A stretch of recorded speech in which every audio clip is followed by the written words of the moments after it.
guys, welcome to my channel. Uh, Pada video kali ini saya akan memberikan gambaran awal mengenai struktur penyimpanan pada komputer. Apa sih struktur penyimpanan dalam komputer? Sebelum lanjut ke videonya, jangan lupa klik like, comment, and subscribe. Dan juga share ke teman-teman di grup kalian. Lanjut. Halo guys, kali ini saya akan memberikan pengantar awal dari struktur penyimpanan dalam komputer. Kita sudah sering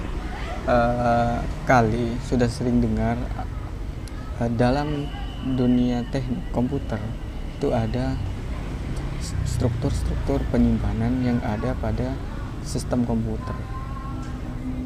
Saya akan menyinggung sedikit atau akan memberikan pengantar sedikit mengenai apa sih itu struktur penyimpanan, dan juga selain itu saya akan memberikan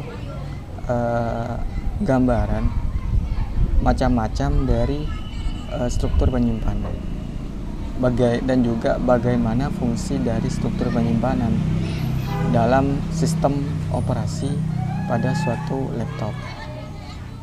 Karena penting juga dibahas bahwasanya struktur penyimpanan merupakan komponen penting yang wajib ada pada suatu sistem dari komputer. Karena komputer bisa dijalankan ketika ada struktur penyimpanan. Contoh RAM, dan juga ada dua sistem penyimpanan dalam komputer, juga ada dua, yakni RAM dan ROM. Lebih jelasnya mari kita perhatikan slide-slide yang sudah saya buat untuk memberikan pengantar dan juga penjelasan mengenai materi pada kesempatan kali ini, yakni struktur penyimpanan dalam sistem operasi komputer. Lanjut ya, kita urut dari struktur penyimpanan ataupun pengertian dari struktur penyimpanan. Apa sih pengertian dari struktur penyimpanan? Struktur penyimpanan adalah sistem operasi pada program komputer yang harus ada di memori utama. Biasanya memori utama ini adalah bersifat hal penting. Contoh biasanya adalah RAM, di mana fungsi dari RAM adalah untuk menjalankan aplikasi-aplikasi yang ada di suatu sistem. Memori utama adalah salah satu penyimpanan yang dapat diakses secara langsung oleh prosesor. Jadi RAM merupakan memori utama yang merupakan tempat penyimpanan yang bisa diakses secara langsung oleh prosesor. Idealnya, program dan data secara keseluruhan dapat disimpan oleh memori utama secara permanen. Jadi, selain juga bisa diakses secara langsung, program yang ada dalam RAM itu juga bisa disimpan secara permanen. Namun demikian, hal itu dikarenakan ukuran memori utama relatif lebih kecil untuk dapat menyimpan data dan program secara keseluruhan. Jadi, memori utama bersifat volatile, tidak bisa menyimpan secara permanen. Apabila komputer dimatikan, maka data itu akan hilang. Jadi, sifat dari struktur penyimpanan dari memori utama adalah volatil atau tidak bisa menyimpan secara permanen, karena jika komputer dimatikan maka data yang tersimpan itu juga akan hilang. Selanjutnya, penyimpanan, yakni salah satu penyimpanan dari sistem operasi komputer, yakni adalah memori utama. Memori utama adalah, kembali ke awal tadi, menyatakan bahwasanya adalah register tempat penyimpanan yang dapat diakses secara langsung. Jadi penyimpanan yang bisa diakses secara langsung itu adalah namanya memori utama atau bisa kita sebut dengan RAM. Oleh karena itu, instruksi dan data yang dieksekusi harus disimpan di memori utama dan register. Jadi, data yang sudah disimpan harus disimpan di memori utama untuk mempermudah akses BIOS ke memori untuk menjalankan sistem operasi pada komputer.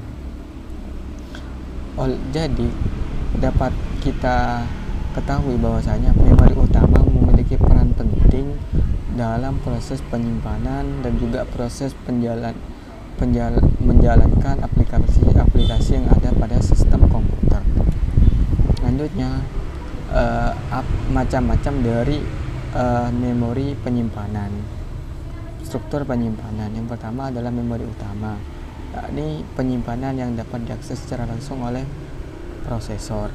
Dan yang kedua adalah magnetic disk. Apa itu magnetic disk? Magnetic disk adalah penyimpanan yang berperan sebagai secondary storage ataupun yang lebih banyak sekarang digunakan oleh pada sistem-sistem komputer modern. Jadi magnetic disk ini lebih simple dari memori utama dan oleh karena itu banyak digunakan oleh sistem-sistem komputer modern.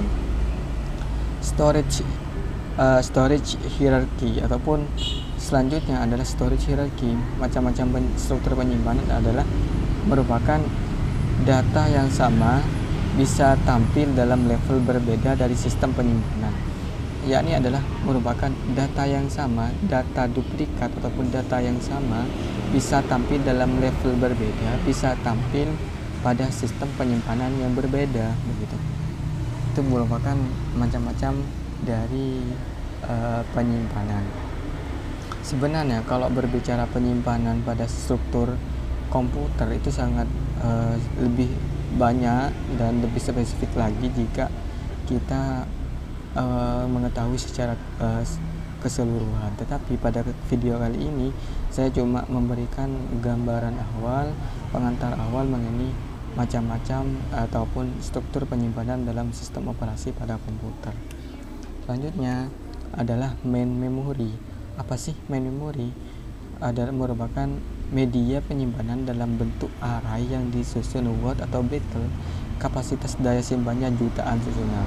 Jadi main memory merupakan penyimpanan yang bisa menyimpan jutaan dari file ataupun dokumen dari sistem operasi atau struktur penyimpanan pada komputer. Setiap word atau bit mempunyai alamat tersendiri. Data yang disimpan pada memori utama ini bersifat volatile, artinya yang disimpan bersifat sementara yang dapat dipertahankan oleh sumber-sumber listrik. Jadi kembali ke awal yang mengatakan bahwasanya data utama, memori utama itu akan hilang karena bersifat ketergantungan terhadap sesuatu. Contoh di sini adalah bergantungan kepada listrik. Jika listrik sudah dimatikan, maka data yang ada pada sistem komputer itu juga akan hilang. Selanjutnya macam-macam penyimpanan. Saya akan memberikan gambaran sedikit mengenai macam-macam penyimpanan. Struktur penyimpanan. Pertama, register. Tadi sudah saya menjelaskan bahwa register itu apa, fungsinya bagaimana, dan juga selanjutnya cache memory, dan yang ketiga adalah memory. Itu merupakan macam-macam penyimpanan yang ada pada struktur komputer, di mana macam-macam penyimpanan ini juga mempunyai peran dan fungsi masing-masing dalam struktur komputer ataupun sistem operasi pada struktur komputer. Lanjutan di atas ini maksudnya adalah macam-macam ataupun macam-macam penyimpanan, yakni extension ataupun extension memory, dan juga magnetic disk dan juga secondary storage. Di awal saya sudah menjelaskan apa itu magnetic disk dan juga secondary storage dan juga extension memory. Hal tersebut saya gambarkan terlebih dahulu. Nantinya tunggu dari video-video selanjutnya untuk memberikan penjabaran yang lebih jelas mengenai macam-macam struktur sistem operasi pada komputer. Terima kasih. Mungkin sekian dari video yang dapat kami sampaikan pada video kali ini. Jangan lupa klik subscribe dan juga tombol loncengnya